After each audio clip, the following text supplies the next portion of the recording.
How to use Facebook Broadcast Channel feature. To use the Facebook Broadcast Channel feature, you simply have to, first of all, meet the requirements. You must have full or partial control of a Facebook page or a profile with professional mode turned on. And your page or profile must also have minimum of 10,000 followers. And you must reside in a country or region where Meta has fully deployed the channel toolkit.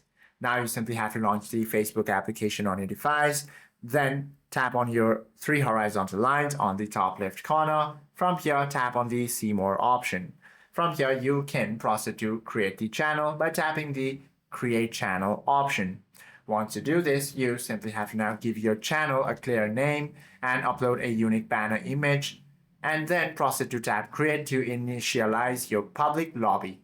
Then trigger the invitation blast. You simply have to enter your newly created channel room and then draft a welcoming message, then hit send. Once you do this, promote and share your link by clicking the share option. You can also choose to post or story to generate interactive stickers directly on Facebook. Hope this video helps you out a lot. If you have any questions or queries, do comment down below.